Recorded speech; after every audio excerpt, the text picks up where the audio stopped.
Transport presents major difficulties to our men engaged in throwing the Italians out of Eritrea.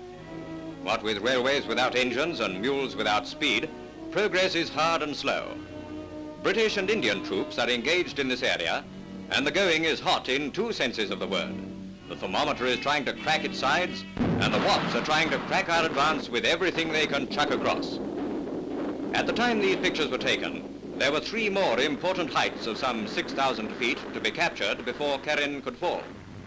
As you've heard, it did fall, and we hope to show you in our next edition pictures of British and Indian troops actually in possession of the town.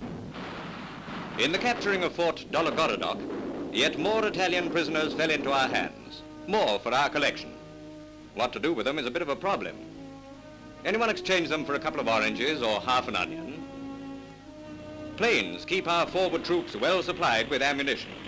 It's easier than sending it over the rocks. This strenuous campaign is trying our men in the balance and finding them up to standard 100%. And now the key word is watchfulness, for out there is Keren. Next stop on our way to the Red Sea. An Italian emissary who had come forward to arrange a talk about the surrender of the capital. Moving on from here, we had to fire on several askaris who were still shooting it out, not having yet heard of the cessation of hostilities in the area. Most of them, however, were waving white flags and running about like boys out of school. Groups of soldiers looking like picnickers and a few settlers in their homesteads waved greetings to us with cries of "Viva!" It was all rather like a holiday outing. 2 kilometers outside Asmara, we came across the rendezvous. Out of the leading cars came Italian emissaries, accompanied by the chief of police and the bishop of Asmara. The brigadier approached them and accepted the surrender of the town.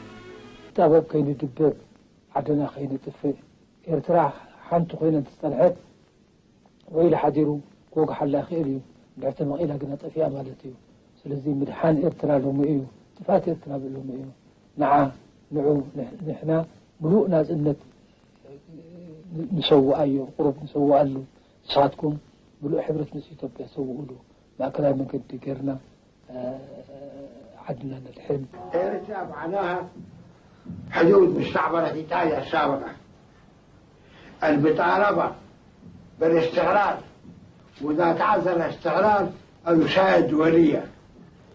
إيرتريا لا تقسم ولا تجزأ. Haile Selassie, Emperor of Ethiopia, and his Empress leave their palace at Addis Ababa and through the capital streets packed with people drive to the old imperial palace. Here a huge crowd waits to hear the official announcement of the Federation of Ethiopia and Eritrea from the Emperor's own lips. Eritrea, an Italian colony conquered by the British, has been under our control for 7 years. Now, with the approval of the United Nations, she is united with her neighboring country, Ethiopia.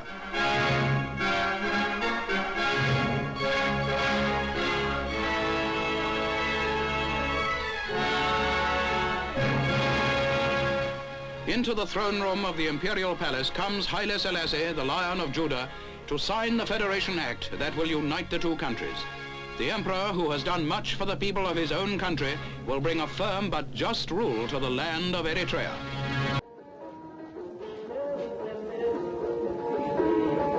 In 1961, armed resistance to annexation began in the western hills of the country. The first leader of this resistance movement was a highly respected ex-brigand, Hannes Sidris Awate. At the outset, only a few belonged to the Eritrea Liberation Front, EPLF. Those we have met were active members. Today, most of their companions are dead. طيب عمنا عمر دامر ممكن توصف لنا المعركة دي طبعا احنا كان عددنا 28 نفر. المعركة دي طبعا احنا كان كونا على 3 أصناف ومقيدين كده قالوا لنا جاي العدو. طبعا في عندنا بنادق ب5 عتيقة ومعها ب10 واحدة محامل. الباقي كله بنادق ب5 و6. والجبخان بتاعته ميتة بنطلعها ونعمل فيها كبريتة دي من ورا. واحد عشان يضرب قلبه. فعلا نحن لما جايين الدبان من فوق قال يا اخوانا جايين العدو جاي. انا استعدينا، انا كنت في الامام بالقوه، انا كنت قائد فسيح مجموعه كنت قالوا لنا عدو جاي. في الآخر خلاص أنا مسكنا الساتر، بعدها ضربت طلقتين، الطلقة الثانية سكتت في الماسورة أبد تطلع من الياسين. والله الشعب الإريتري أول مرة 61 و 62 كان في الكوف. من 63 انضم في جانب الصومال بأكل مواصلات مخابرات، كان معنا وحتى كان توعية شديدة. احنا بالليل نوعي الشعب من أنا نطلع الجبال، كان ما عندنا سيارة، فالشعب من كثرة المرور أصبح وقف معه وحارب الحكومة. حقيقة أول مرة الشعب طالما كان موجود حامد كان متقبلنا بحامد ذاته، مش نحن بالنسبة لنا. الشعب لأنه كانوا بيؤمنوا بحامد يعني ما في شك كان يدير يعني. مرة ذاته لما حصل مشاكل كده يعني شدة ما كان يقول نحن ما طلعنا دلوقتي عشان ننهب ونسور رقاب زي زمان، قالوا نحن طلعنا من أجل إريتريا. إذا كان الناس ما موافقين بالناس العسكريين اللي جونا أرض السلاح قالوا وطردهم بعض الناس كده، لأنهم قالوا طبعا الناس جداد جو وانت سلمتهم المسؤولية، نحن كنا في المسؤولية وكنا معاك، قالوا انتم ما تقدروا تراقبوا بالنظارة ولا تقدروا توجهوا، قال الناس دي لما جو أنا طلعت من أجلهم. Another tremendous reception awaited the Queen in Asmara, capital of the province of Eritrea.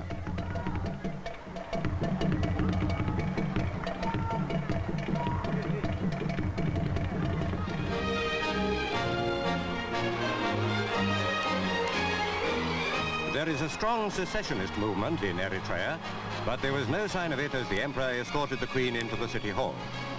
It was a holiday, and a royal holiday at that. Experienced traveller though the Queen is, she was taking, as she prepared to say goodbye to Ethiopia and the Emperor, a multitude of very happy and unforgettable memories.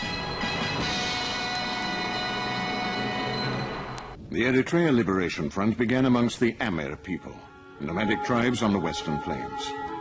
By the late 60s, the EPLF had grown considerably. Many highlanders, mainly Christian, joined the guerrilla movement. But there was little understanding between the educated young people from the city and the veterans of the Amir tribes. An ideological split was inevitable, and a second front was formed, the Eritrea Popular Liberation Front, EPLF. The EPLF's attempt to eliminate this second front led to civil war, in which over 1,500 lives were lost. Those who split were putting themselves as democratic alternative for EPLF. And also there was a hypothesis which says that the objective conditions of Eritrean society doesn't accept more than one organization in the battlefield. Really, it is there is no ideological difference. So, as someone say. The differences between the two fronts were neither religious nor political. So why did you split? Personal ambitions were included also. And we couldn't find ways with which we can solve these problems, you see. But finally, it developed to fighting and so on. When fighting comes, these contradictions will be deepened and more and more. So how did you decide and how did you form EPLF? I think it was very spontaneous. No one had the idea of creating this front. It in fact came lately, after the split within the EPLF. The EPLF as an organization, as I said, was not the best place to commit oneself into, especially, as I said, people who had their vision about the future of Eritrea. To find an organization that simply represents very primitive political attitudes was not acceptable. The attempt to find a solution from within did not work, because repression after repression, elimination of people within the organization was so abhorrent that it was difficult to even survive within that organization. You would flee from your unit, you would flee from your place and hide somewhere. I remember until the early 70s, the more repression, the more of coercive means of resolving the difference that were there led to the creation of the EPLF. EPLF survived because it was an egalitarian organization. that sort of organization is vital, has been very vital in our experience. It could have not been done otherwise. Did you regret to have been some kind of a Marxist at that time? No. But are you still? No. Good. At Yes. that time, good now. I have always said it's always very natural to be young. And it's very natural to have your own, ways of thinking when you are young, unless one hypocritically tries to condemn his past, condemn himself as a human being. I never regret that, and I'm not a Marxist now, and I don't worry about whether I have been a Marxist or not in the past. A 1,000-year empire had come full circle. Haile Selassie, the old lion, was deposed and imprisoned. When he left his Jubilee court in a small blue army Volkswagen, this Christian monarch carried with him 58 years of absolute rule and the end of a dynasty. He died in prison a few months later, smothered by his jailers. The Ethiopian revolution produced a new power structure, the Derg, a progressive regime that buried Haile Selassie's feudalism and allowed the Eritrean resistance movement to hope for a settlement of the conflict. The Provisional Military Council was dominated by the left-wing ideology of Colonel Mengistu, known as the Red Negus. He sought the support of the Soviet Union, but was first and foremost a fervent Ethiopian nationalist, determined to succeed where Haile Selassie had failed, subdue the rebellion in Eritrea. During the summer of 1977, Colonel Mengistu's government organized a people's militia, supported by regular army units, in order to halt the advance of the Eritrean freedom fighters. EPLF forces defeated the Ethiopians, and on July 8th, after only 5 days fighting, took the town of Keren. By 1977, the whole Eritrean countryside and the most important cities were under the control of the liberation movement, except Asmara and the sea coast around Massawa. We were more or less on the verge of liberating the land. As a movement, you now control most of Eritrea, including several important towns and cities. What's stopping you now from declaring your independence? Well, we say we have our independent administrative system within the liberated areas. Declaring independence, of course, when you have Asmara still under the control of the enemy, and you don't have the international support of many member nations of the UN, it's very difficult to declare independence. Politically, it doesn't have any meaning. Well, do you see your independence approaching fast? Of course, militarily we can resolve the issue, but politically, in the international field, we have to do a lot of diplomatic work to win the support of the UN and all member nations of the UN. Well, how much support is there actually in the outside world for an independent Eritrea? Well, it's very difficult to say. Political stance change all the time. Sometimes people are against your just cause, and sometimes they change their position and side with you. It's very difficult to judge with this political changes, tremendously changing within short periods of time. Backed by the Soviet Union, Mengistu promised to wipe out the Eritrean rebels and planned a series of offensives. At a parade of his troops, he dramatically shattered a bottle of red ink and made them swear, win or die.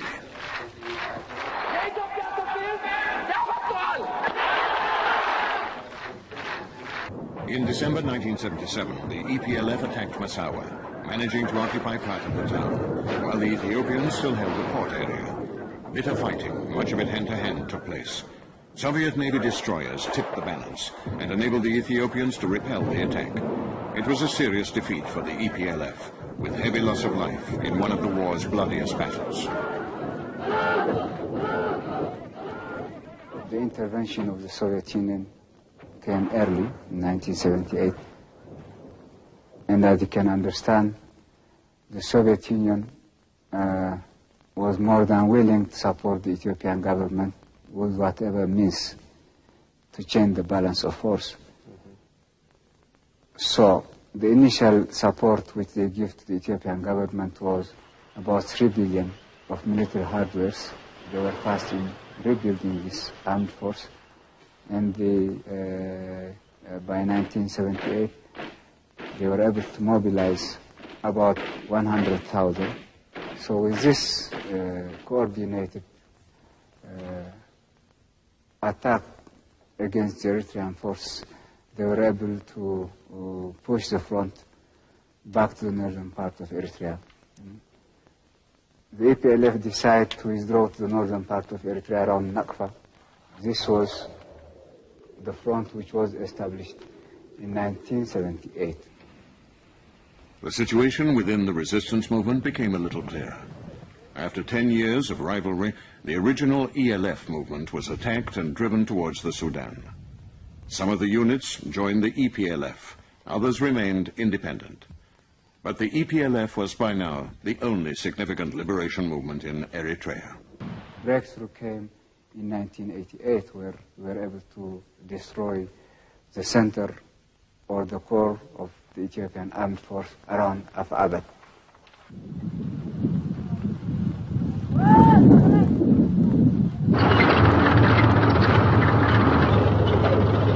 The Ethiopians, they had about 20,000 around Abad. We were around 11,000. So once we destroyed this bottleneck, I think it was that much easy to force the enemy to protect Massawa, Asmara, Karen. You have to understand that the force which was lost by the Ethiopians in Afabet was one of the most advanced section of the Ethiopian armed force. So the next move was to show the Ethiopians that we are going to Karen, but in real terms we are going to Massawa. As you can see from this trench, it seems much more easier to go to Karen, or this part between Karen and Asmara. But actually, we went to Massawa, which was not in their expectations. Massawa was, I think, one of our major engagements against the Ethiopian armed force, not only because of the armed force they had on land in sea, but against the Ethiopian Air Force too. For every one tank of the EPLF, the Ethiopians had 5 to 6. For every artillery, they had 4. If you add this to, if you add the Air Force combat value to this ground combat value, that means we were in the ratio of 1 to 7, 1 to 8. The fall of Massawa was a heavy defeat for the Ethiopians. 8 brigades lost, 80 tanks captured or destroyed, 2 MiG fighters shot down, 9 ships sunk. Ethiopia no longer had any naval vessels. The EPLF captured 8,000 prisoners.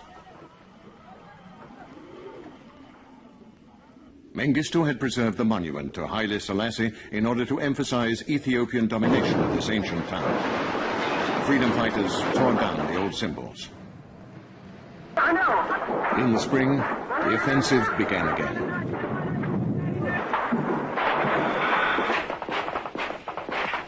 The capital, Asmara, was liberated on May 24, 1991, after a few brief skirmishes. The EPLF accepted the surrender of the Ethiopian Second Revolutionary Army. 80,000 men laid down their weapons and returned to their homeland.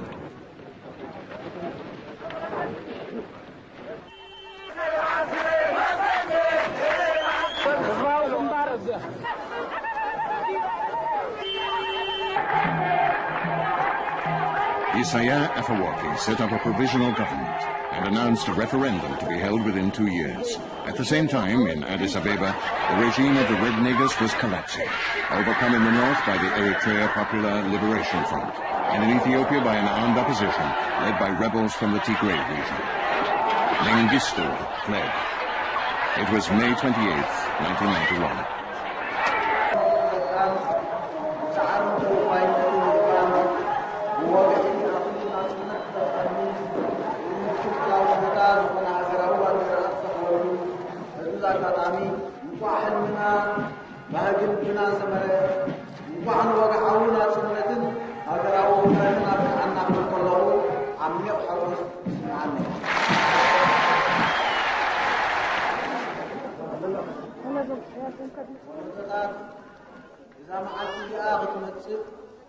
تدريبهم تمقحهم تحيرهم تسددهم نعمتات القدقات وحريا سفيرهم سنكيلهم بعبد ما تسويهم إذا ما التزياء مسيح أيامهم حابني حابوسن يسمع يوم يسمعنا الجغاء قابل بطحن تتحلال الرحمن مالت وقلنا تتضاربت فرارستنا قرنا مهنات يهزمنا غابتر فحنا براب حابسونة دخلنة بالقال يتبعنا سب كل قصر عدو مسحازي عدو زي بالله يسوي جينا عدنا حنا الحلف لو نقول مبل 280 كنت تقينا يلونا نيويورك سقينا بانديران إيرتنا يلونا. May I take it that the General Assembly accepts the recommendation of the Security Council and adopts draft resolution A/47/L61 by acclamation.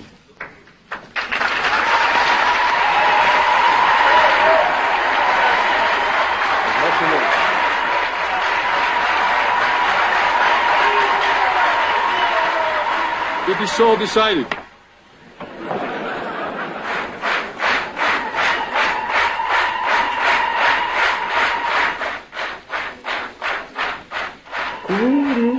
كور جيت أنا فلاتون بتنكرون محزون ذلك. قلنا قدنات كفل. قدي. تفتوه تفتوه يبقى حتم صد. سلوز فتنا 4-5 شيء بكتابتنا سنكيلو بيتو. قدن حجر سلب مخاني در. من إشتنا غيره.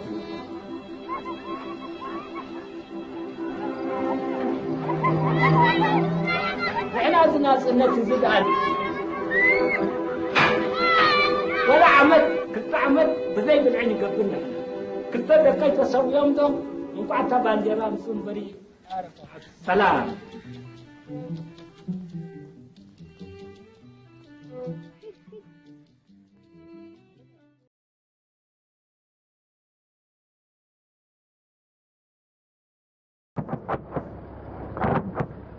They are two of the world's poorest nations, hardly able to feed their populations, let alone afford a war that will cost dearly in both financial and human terms.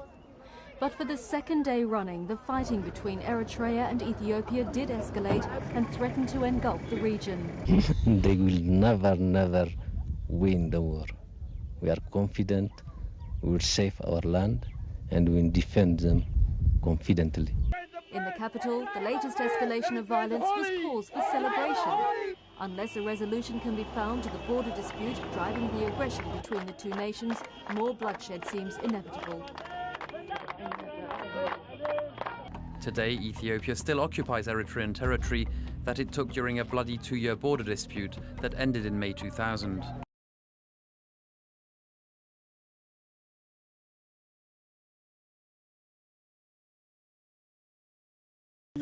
Eritrea is officially the world's most censored country.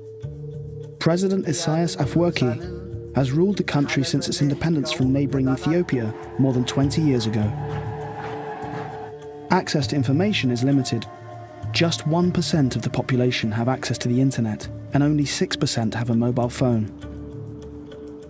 The law does not allow independent media to operate, and the government controls all media outlets.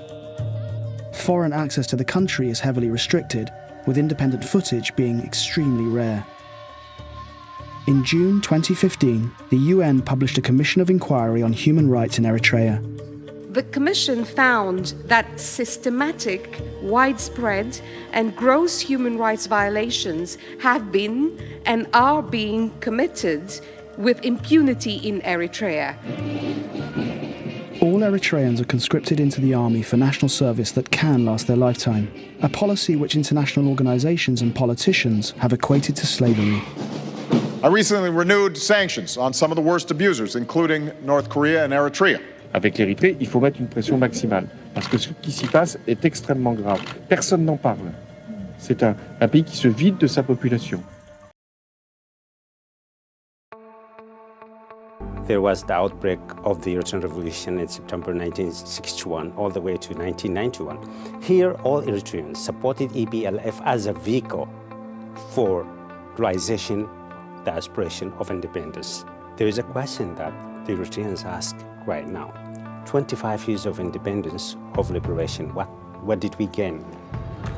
An estimated 5,000 people leave Eritrea every month, and almost as many men, women, and children left that country last year as fled Syria.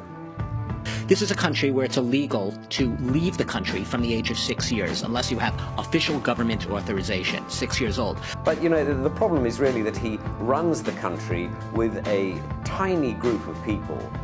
There is no parliament, there are no elections, there's never been an election in Eritrea's history, and the situation is controlled by them, and really they just rule everything. There are no free press, there's nothing whatsoever. So it's an extremely repressive situation. The countries have issued a joint statement saying that they are no longer at war. The thaw comes after Ethiopia's Prime Minister, Abiy Ahmed, agreed to abide by borders set in 2002 after the neighbours ended a 2-year war and paid an historic visit to Eritrea over the weekend. Eritrea has turned into one of the worst dictatorships in the entire world. And the government's excuse has always been that all the measures that they've taken since 2001 have been necessary because of the border war with Ethiopia. You know, arbitrary arrest is common, there are no political opposition parties, there's no independent media, no independent civil society, certain religions are banned. نحن يمسكون الأهل حسن هذا زيدا مشكلة في إريتريا هو الحروب بعدين على كيفك ما بوليتيكا. Can we ask you a few questions? No. Can we ask you a few questions for French television? Can we ask you a few questions? For French television? No. I'm not that interested in politics. So, sorry. Currently, we have only one television. That's the government-owned Eri-TV. Well, why is there only one? How many years do you stay as a military? Military? How many years? Unknown time. That's the problem. That's why many Eritreans go to another country for Italy, somewhere. Look at the domestic political situation in Eritrea. When are elections going to be held in Eritrea? There were elections scheduled for 2001. They didn't take place. When is that going to happen? What elections? Elections in Eritrea. We'll see what the elections in the United States will bring about, and we will wait for about 3-4 decades until we see genuine natural situations emerge in Eritrea. You're saying Eritrea is going to wait 3 or 4 decades before it holds elections? Maybe more, who knows?